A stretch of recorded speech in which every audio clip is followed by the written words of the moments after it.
Hello guys, welcome back to my YouTube channel. आशा है कि आप सभी काफ़ी अच्छे होंगे और अपने एग्ज़ाम की तैयारी आप सभी काफ़ी अच्छे से कर रहे होंगे।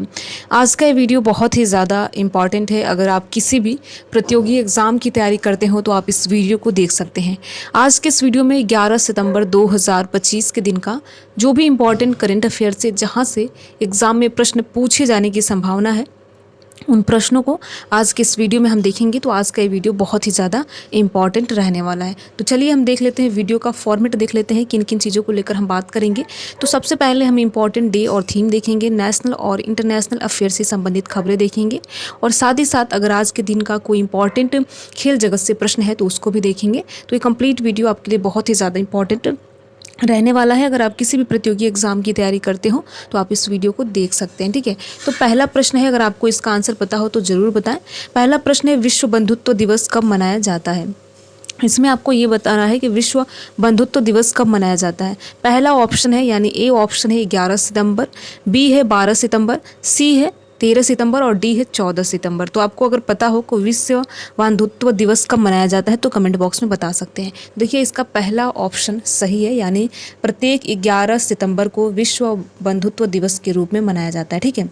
तो 11 सितंबर को मनाया जाता है यह दिन। देखिए, स्वामी विवेकानंद जी के द्वारा जो शिकागो में धर्म सम्मेलन में जो भाषण दिया गया था उसी को याद करने के लिए ऐतिहासिक संदेश के रूप में विश्व बंधुत्व दिवस के रूप में मनाया जाता है, ठीक है। तो आप इसको याद रखेंगे। यहाँ पर भी आप देख सकते हैं, यह दिन स्वामी विवेकानंद द्वारा शिकागो धर्म संसद में दिए गए विश्व बंधुत्व के ऐतिहासिक संदेश की याद में मनाया जाता है, ठीक है। तो पहला ऑप्शन है आपका 11 सितंबर और करेक्ट आंसर है, ठीक है। अगला प्रश्न देखते हैं। देखिए, राष्ट्रीय वन दिवस कब मनाया जाता है। ये देखिए, इसमें यह है कि राष्ट्रीय वन शहीद दिवस कब मनाया जाता है। यहाँ पर छूट गया है शहीद, तो आप जोड़ लेंगे कि राष्ट्रीय वन शहीद दिवस कब मनाया जाता है।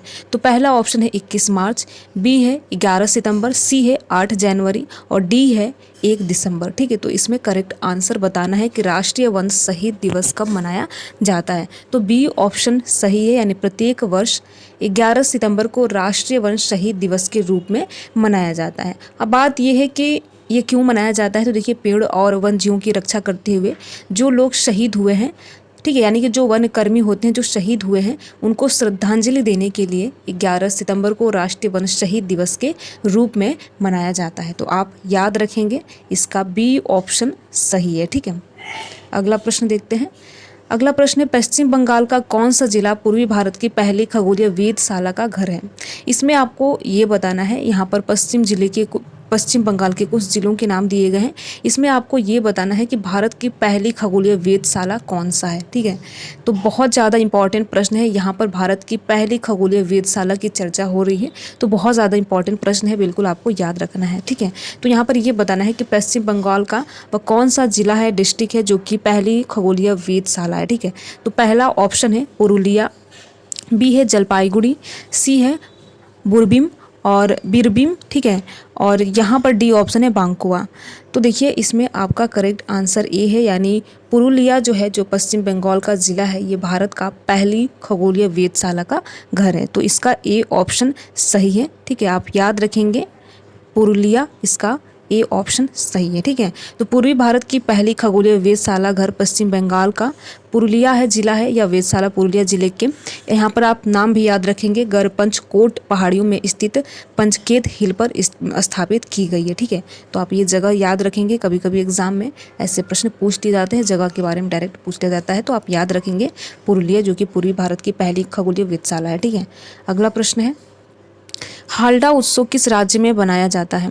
इसमें आपको ये बताना है कि हालडा उत्सव किस राज्य में मनाया जाता है।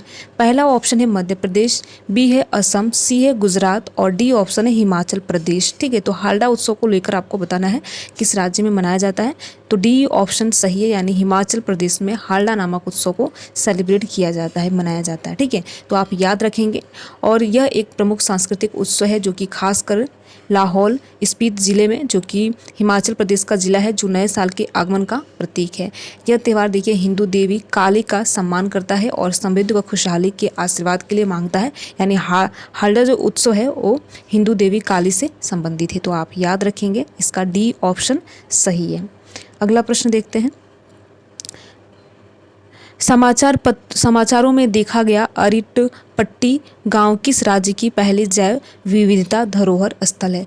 इसमें आपको ये बताना है कि अरिट पट्टी गांव जो है वो राज्य की पहली जैव विविधता है, तो ये किस राज्य में स्थित है। ठीक है, ये बहुत ज़्यादा इंपॉर्टेंट प्रश्न है और ये बहुत ज़्यादा न्यूज़ में भी रहा है। अरिट पट्टी को लेकर आपको बताना है अरिट पट्टी गाँव किस राज्य में स्थित है, जो कि भारत की पहली जैव विविधता धरोहर स्थल के रूप में इसे नामांकन किया गया है, घोषित किया गया है। ठीक है, तो पहला ऑप्शन है तमिलनाडु, बी है केरल, सी है महाराष्ट्र और डी है कर्नाटक। तो आपको बताना है कि अरिट पट्टी जो है वो किस राज्य में ये स्थित है। ठीक है, जो कि भारत की पहले जैव विविधता धरोहर स्थल है। तो इसका ए ऑप्शन सही है, यानी कि तमिलनाडु में स्थित है। तो आप याद रखेंगे, बहुत ज़्यादा इंपॉर्टेंट प्रश्न है और ऐसे प्रश्न देखिए एग्जाम में पूछ लिए जाते हैं। तो इसका ए ऑप्शन सही है, यानी समाचार में देखे गए अरिट पट्टी गांव तमिलनाडु राज्य का पहला जैव विविधता धरोहर स्थल है। यह मदुरै जिले में स्थित है। आप जिले का नाम भी याद रखेंगे। इसे जैव विविधता अधिनियम 2002 की धारा 37 के तहत घोषित किया गया है। तो अरिट पट्टी आप याद रखेंगे, जो कि तमिलनाडु में है और ये राज्य का पहला जैव विविधता धरोहर स्थल है। ठीक है, तो ए ऑप्शन सही है। अगला प्रश्न देखते हैं। हाल ही में सूरज कुंड अंतर्राष्ट्रीय शिल्प मेला 2025 की मेज़बानी किस राज्य के द्वारा किया गया? आपको ये बताना है कि हाल ही में जो सूरज कुंड अंतर्राष्ट्रीय शिल्प मेला का आयोजन किया गया, इसकी मेज़बानी किस राज्य के द्वारा किया गया है। ठीक है, तो पहला ऑप्शन है उत्तर प्रदेश, बी है हिमाचल प्रदेश, सी है उत्तराखंड और डी है हरियाणा।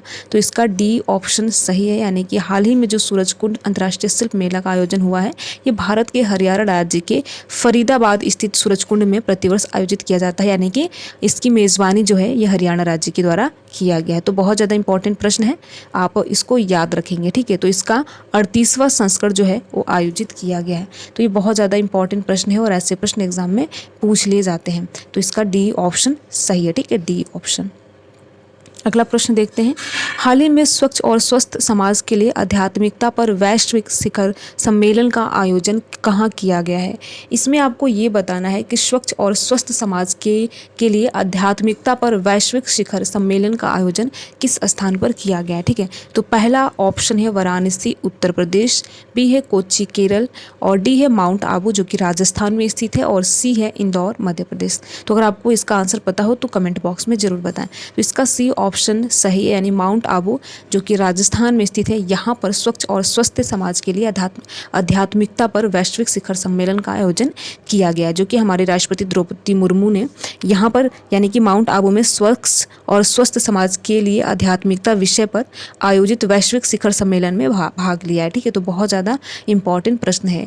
इस शिखर सम्मेलन का आयोजन पिता ब्रह्म कुमारी ईश्वरीय विश्वविद्यालय द्वारा किया गया। ठीक है, तो ये बहुत ज़्यादा इंपॉर्टेंट प्रश्न है, आप याद रखेंगे। इसका सी ऑप्शन सही है। अगला प्रश्न देखते हैं। अगला प्रश्न है 17वीं अर्बन मोबिलिटी इंडिया कॉन्फ्रेंस और प्रदर्शनी का आयोजन कहाँ किया गया है? इसमें आपको ये बताना है कि 17वीं अर्बन मोबिलिटी इंडिया कॉन्फ्रेंस और प्रदर्शनी का आयोजन किस स्थान पर किया गया है। ठीक है, तो पहला ऑप्शन है चेन्नई, बी है भोपाल, सी है गांधीनगर और डी है जयपुर। तो इसमें आपको बताना है कि अर्बन मोबिलिटी इंडिया कॉन्फ्रेंस और प्रदर्शनी का आयोजन कहाँ पर किया गया है? तो गांधीनगर जो कि गुजरात में स्थित है किया गया है। तो शहरी मोबिलिटी भारत सम्मेलन और एक्सपो 2024 का आयोजन गांधीनगर जो कि गुजरात में स्थित है, यहाँ पर 17वीं अर्बन मोबिलिटी इंडिया कॉन्फ्रेंस और प्रदर्शनी का आयोजन किया गया है। तो इसका सी ऑप्शन सही है, तो आप याद रखेंगे। अब देखते हैं अगला प्रश्न जो कि इस वीडियो का अंतिम प्रश्न है और बहुत ही ज़्यादा इम्पॉर्टेंट प्रश्न भी है। सशक्त बेटी और ई दृष्टि पहल किस मंत्रालय ने शुरू की है? इसमें आपको ये बताना है कि सशक्त बेटी और ई दृष्टि पहल किस मंत्रालय के द्वारा शुरू किया गया है। ठीक है, तो पहला ऑप्शन है गृह मंत्रालय, बी है शिक्षा मंत्रालय, सी है आवास और शहरी मामलों का मंत्रालय और डी है रक्षा मंत्रालय। ठीक है, तो इसमें आपको बताना है कि सशक्त बेटी और ई दृष्टि पहल की शुरुआत किस मंत्रालय के द्वारा किया गया है। तो बी ऑप्शन सही है। ठीक है, यानी कि शिक्षा मंत्रालय के द्वारा इसकी शुरुआत की गई है। दिल्ली विश्वविद्यालय में समर्पण समारोह का उद्घाटन करते हुए शिक्षा मंत्री ने सशक्त बेटी और ई दृष्टि परियोजना का शुभारंभ किया है। ठीक है, तो ये काफ़ी चर्चा में रहा है, आप इसको याद रखेंगे। तो कुल मिलाकर हमने 8 प्रश्न देखा जो कि बहुत ज़्यादा इंपॉर्टेंट है। अगर आप किसी भी प्रतियोगी एग्ज़ाम की तैयारी करते हैं तो आप इस वीडियो को देख सकते हैं, निश्चित तौर पर इससे आपको हेल्प होने वाली है। तो अगर आपको इस वीडियो का PDF चाहिए तो कमेंट बॉक्स में बता सकते हैं। वीडियो कैसा लगा ज़रूर बताएं। अगर आप किसी भी प्रकार का कोई सुधार चाहते हैं तो कमेंट बॉक्स में सुझाव के तौर पर बता सकते हैं। वीडियो में लास्ट तक बने रहने के लिए आप सभी का बहुत बहुत धन्यवाद। अगर आपको ये वीडियो अच्छा लगा हो तो वीडियो को आप लाइक कर सकते हैं और लाइक करने के साथ साथ अपने यार दोस्त मित्र को भी शेयर कर सकते हैं। Thank you.